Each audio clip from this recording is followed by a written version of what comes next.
Hi friends, welcome to our channel வேனஸ் day book. இன்றைக்கி video பார்த்திங்கன்னா சாட்டர்டே அண்ட் சண்டே எடுத்தது தான். சாட்டர்டே ஈவினிங் ஒர்க் எல்லாமே முடிச்சு வச்சுட்டு அம்மா வீட்டுக்கு கிளம்பிட்டு இருந்தேன்.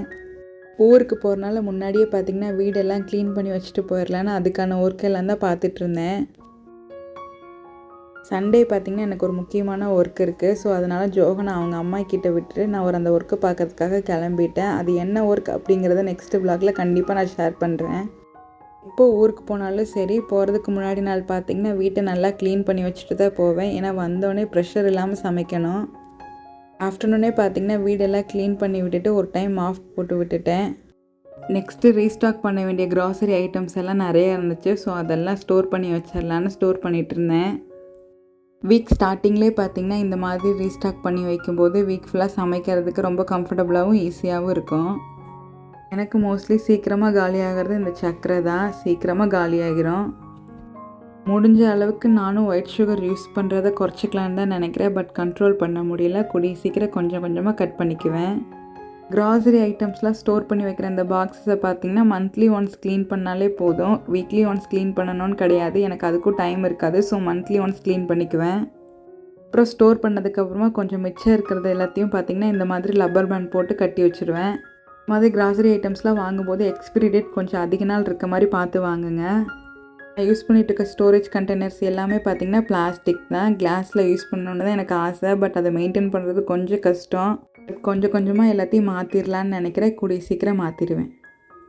எல்லா பொருளையும் ஸ்டோர் பண்ணி முடிச்சாச்சு. கையோட எந்த இடத்துல எடுத்தோமோ அதே இடத்துல வச்சுட்டோம் அப்படின்னா ரொம்ப ஈஸியாக இருக்கும்.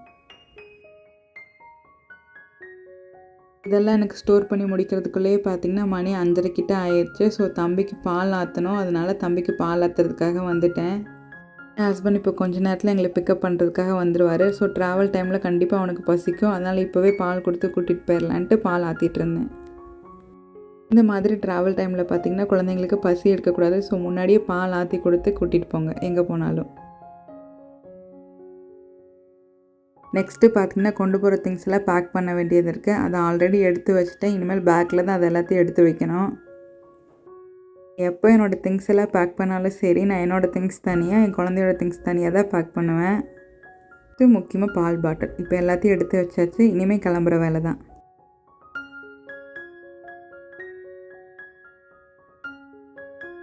ஈவினிங் ஒரு 6 o'clock போலவே நாங்கள் அங்கேருந்து கிளம்பிட்டோம்.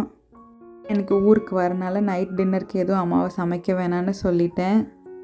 என் தம்பி பார்த்திங்கன்னா வரும்போது எல்லாத்துக்கும் ஃப்ரைட் ரைஸ் பரோட்டான்னு வாங்கிட்டு வந்துட்டான். இன்றைக்கி டின்னர் பார்த்திங்கன்னா வெளியே தான். ரொம்ப நாளுக்கு அப்புறம் பார்த்திங்கன்னா சிக்கன் ரைஸ் சாப்பிட்டேன். டேஸ்ட் சூப்பராக இருந்துச்சு. பட் கொஞ்சம் ஆறிடுச்சு. சூடாக சாப்பிட்ருந்தா இன்னும் நல்லா இருந்திருக்கும். ஃபஸ்ட்டு வெளியே சாப்பிட்டா பிரியாணி தான் சாப்பிடுவேன். ஃப்ரைட் ரைஸ் என்றைக்காவது ஒரு நாள் தான். ஹெல்த்துக்கு ரொம்ப நல்லது கிடையாது. என்றைக்காவது ஒரு நாள் சாப்பிட்டா நல்லது தான். கரெக்டாக ஃப்ரைட் ரைஸ் சாப்பிட்டுட்டு இருக்கும்போதே பார்த்திங்கன்னா விஜய் சிறகடிக்க ஆசை சீரியல் போயிட்டு இருந்தது. ரொம்ப சூப்பரான கட்டமாக இருந்துச்சு. ஸோ அதை பார்த்துக்கிட்டே சாப்பிட்டுட்டு இருந்தேன். நெக்ஸ்ட்டு பார்த்திங்கன்னா சண்டே vlog தான். அம்மா வீட்டில் கனகாமரம் செடி இருக்குது. ஸோ கனகாமரம் நல்லா பூத்து இருந்துச்சு. பார்க்கவும் ஆசையாக இருந்துச்சு. ஸோ பறித்து வச்சுக்கலான்னு சொல்லி பறிச்சிட்டு இருந்தேன். யாருக்கெல்லாம் என்ன மாதிரியே கனகாமரம் பூ ரொம்ப பிடிக்கும்னு கீழே கமெண்ட் பண்ணுங்கள். போன வாரம் தான் சிக்கன் எடுத்தனால இந்த டைமுக்கு ஸோ காளான் செஞ்சுக்கலாம் அப்படின்னு சொல்லிட்டு காளான் குழம்புக்கு தான் ரெடி பண்ணிகிட்டு இருந்தோம். காளான் குழம்பு பார்த்திங்கன்னா சின்ன வெங்காயம் போட்டு செய்யும்போது டேஸ்ட்டு ரொம்ப நல்லாயிருக்கும். இன்றைக்கி நான் 2 பாக்கெட் காளான் எடுத்துக்கிட்டேன். காளான் விற்கிற விலைக்கு பார்த்திங்கன்னா ஐயோ கறியே வாங்கிடலாம் போல். ஒரு பாக்கெட் பார்த்திங்கன்னா எங்கள் ஊரில் 50 ரூபாய்க்கு சேல் பண்ணுறாங்க. உங்கள் ஊர்லலாம் எவ்வளோக்கு சேல் பண்ணுறாங்கன்னு கீழே கமெண்ட் பண்ணுங்கள். 2 பாக்கெட் காளான் அப்படிங்கிறனால 1/2 கிலோ சின்ன வெங்காயத்தை தோல் உரிச்சு எடுத்துக்கிட்டேன். பாக்கெட் காளான் அப்படின்னா 1/4 கிலோ வெங்காயம் கரெக்டாக இருக்கும். இதுக்கு 2 தக்காளி பழம் சேர்த்து வதக்கி விட்டுக்கோங்க. வெங்காயம் தக்காளி ரெண்டுமே பார்த்திங்கன்னா எண்ணெயிலே நல்லா வதங்கி வரணும்.